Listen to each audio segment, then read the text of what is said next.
খুশির খবর, বাংলাদেশ মালয়েশিয়া মুক্ত বাণিজ্য চুক্তি দ্বিপক্ষীয় বাণিজ্যের জন্য লাভজনক, হাইকমিশনার। বিস্তারিত জানতে ভিডিওটির শেষ পর্যন্ত দেখুন। ঢাকায় নিযুক্ত মালয়েশীয় হাইকমিশনার হাজনাহ মো. হাশিম বলেছেন, সম্ভাব্য মালয়েশিয়া বাংলাদেশ মুক্ত বাণিজ্য চুক্তি এফটিএ দুই বন্ধুত্বপূর্ণ দেশের মধ্যে বাণিজ্য আরও জোরদারের জন্য প্রতিশ্রুতিশীল। আগামী ৩১ আগস্ট মালয়েশিয়ার জাতীয় দিবস উপলক্ষে আজ এখানে মালয়েশিয়ার হাই কমিশনার এক বিবৃতিতে বলেন, মালয়েশিয়া বাংলাদেশ মুক্ত বাণিজ্য চুক্তি এফটিএ আমাদের ব্যবসার জন্য ভালো সূচনা করবে এবং সামনে যে কোন চ্যালেঞ্জের জন্য আমাদের অর্থনীতিকে প্রস্তুত করবে। ১৯৫৭ সালের ৩১ আগস্ট মালয়েশিয়ার প্রথম প্রধানমন্ত্রী প্রয়াত টুংকু আব্দুল রহমান মালয়কে, যা এখন মালয়েশিয়া যুক্তরাজ্য থেকে স্বাধীন বলে ঘোষণা করেছিলেন। হাইকমিশনার বলেন, কুয়ালালামপুর এবং ঢাকার মধ্যে একটি শক্তিশালী বাণিজ্য সম্পর্ক বজায় রয়েছে, কেননা মালয়েশিয়ার ৯তম বৃহত্তম বাণিজ্যিক অংশীদার এবং দক্ষিণ এশিয়ার দেশগুলোর মধ্যে দ্বিতীয় স্থানে রয়েছে বাংলাদেশ।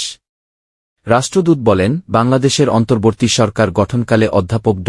মুহাম্মদ ইউনুস প্রধান উপদেষ্টা হিসেবে নিয়োগ পাওয়ায় অভিনন্দন জানানো সরকার প্রধানদের তালিকায় প্রথম দিকে ছিলেন মালয়েশিয়ার প্রধানমন্ত্রী দাতো শেরি আনোয়ার ইব্রাহিম।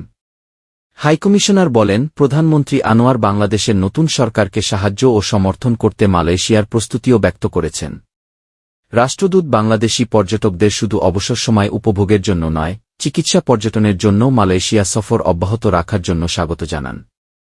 তিনি বলেন, মালয়েশিয়া অত্যন্ত সাশ্রয়ী মূল্যে উন্নত চিকিৎসা সুবিধা এবং দক্ষ স্বাস্থ্যসেবা প্রদান করে।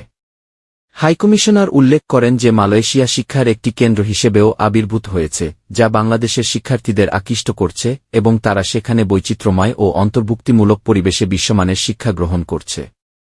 তিনি বলেন, আমি অত্যন্ত গর্বের সাথে পুনরুল্লেখ করতে চাই যে মালয়েশিয়া প্রথম মুসলিম দেশ হিসেবে ১৯৭২ সালের ৩ জানুয়ারি আনুষ্ঠানিক কূটনৈতিক সম্পর্ক স্থাপনের মাধ্যমে বাংলাদেশকে একটি সার্বভৌম রাষ্ট্র হিসেবে স্বীকৃতি দেয়। হাইকমিশনার বলেন, এরপর থেকে দুই দেশের মধ্যে একটি ভ্রাতৃত্বপূর্ণ সম্পর্ক বজায় রয়েছে এবং এর বিকাশ অব্যাহত রয়েছে, যা আজ দুই দেশের মানুষ উপভোগ করছে।